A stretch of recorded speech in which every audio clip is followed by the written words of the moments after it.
इस क्वेश्चन में यह दिया हुआ है कि I√3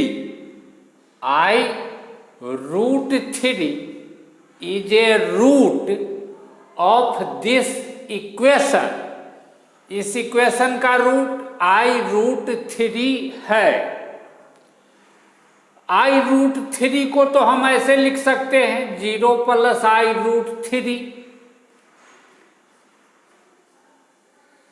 अब यह फॉर्मूला होता है कि कोई पॉलिनोमियल इक्वेशन हो जिसका कोफिशिएंट रियल हो।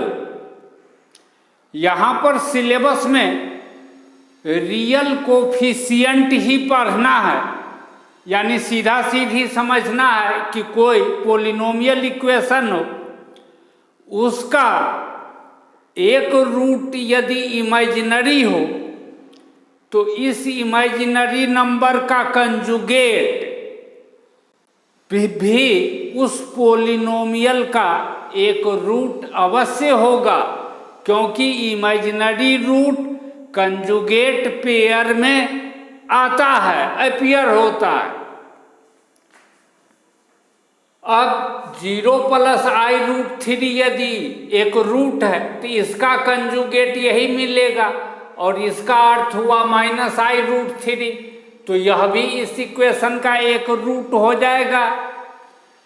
तो दो रूट का तो पता हम लगा लिए, लेकिन यह क्यूबिक इक्वेशन है तो इसका 3 रूट होगा। तो अब इस इक्वेशन को सोल्व करना शुरू करते हैं। x कॉमन ले लिए, आइदर x = 0 और this expression will be equal to 0। x = 0 या तो तीसरा रूट दिया तो निश्चित तौर पर बाकी का 2 रूट इसी क्वाड्रेटिक इक्वेशन से मिलेगा, और वह 2 रूट तो हमको पता चल ही चुका है क्या होगा, यानी इस इक्वेशन का 2 रूट होगा I√3 और -I√3।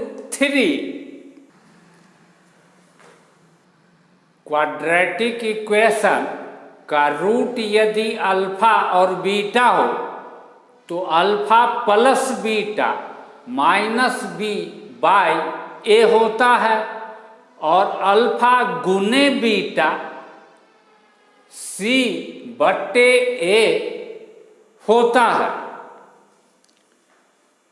इस इक्वेशन का रूट यह I√3 और -I√3 है, तो दोनों का जोड़ अल्फा जोड़ बीटा का मतलब क्या, दोनों का जोड़, दोनों को जोड़ दिए इज इक्वल टू -b/a यानी -this/this, तो -3a/4, और अल्फा गुने बीटा c/a तो दिस गुने this is equal to 2b/4।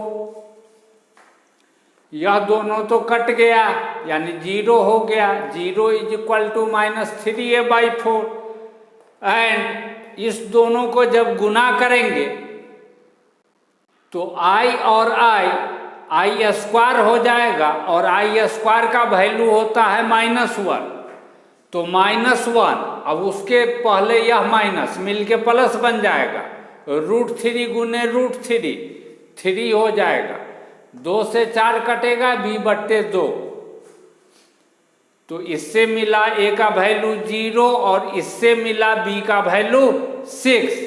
इस वैल्यू को हम नोट कर लेंगे। क्वेश्चन में दिया है f(x) इज इक्वल टू इतना, a का वैल्यू और b का वैल्यू हम निकाल चुके हैं। a के जगह पर 0 रखेंगे तो यह x³ वाला टर्म गायब हो जाएगा, और b के जगह पर यह 6 रख देंगे तो इतना नजर आएगा +c। फिर क्वेश्चन में दे रहा है कि f1 है -9। f1 का मतलब क्या, x के जगह पर 1, तो इधर भी x के जगह पर 1 लिख दिए इज इक्वल टू -9, तो इससे c का वैल्यू मिल गया। c के इस वैल्यू को जब यहाँ बैठा देंगे तो fx हमको इतना मिल जाएगा। क्वेश्चन में दिया हुआ है कि अल्फा 1, अल्फा 2, अल्फा 3, अल्फा 4 इस इक्वेशन का रूट है। यह fx तो हम निकाल चुके हैं इतना। इस fx के जगह पर जब हम इतना लिख देंगे तो इक्वेशन यह मिलेगा। अब इस क्वाड्रेटिक इक्वेशन का रूट यानी x का वैल्यू निकालने का यह फार्मूला होता है। इस फार्मूले का यूज करते हुए एक्स स्क्वायर में यह है क्वाड्रेटिक, तो एक्स स्क्वायर का वैल्यू इतना हो जाएगा।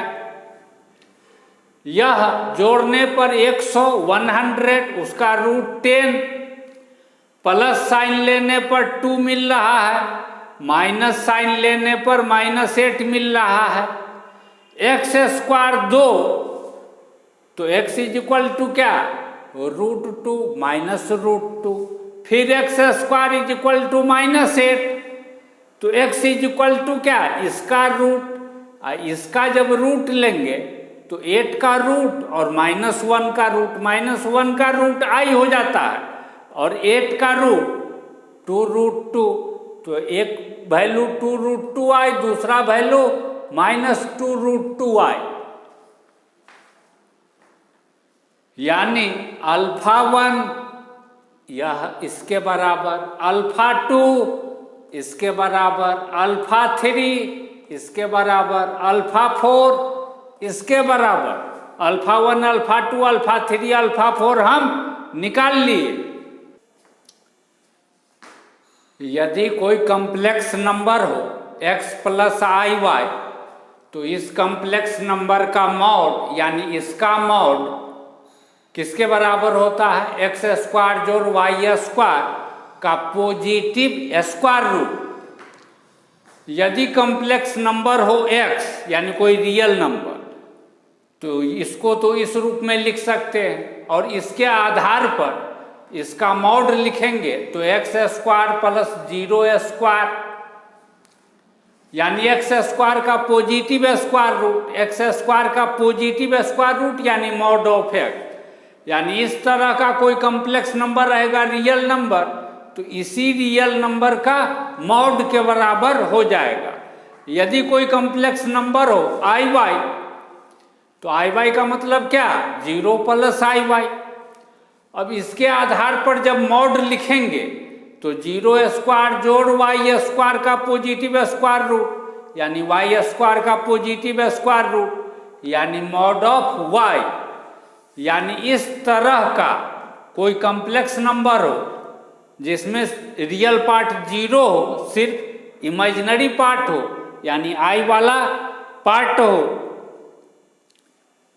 तो इसका मॉड किसके बराबर होगा, i के बगल में जो नंबर है इसके मॉड के बराबर। तो अल्फा 1 का मॉड किसके बराबर होगा, √2 के मॉड के बराबर, तो इसका स्क्वायर इसके मॉड के स्क्वायर के बराबर यानी 2 हो जाएगा।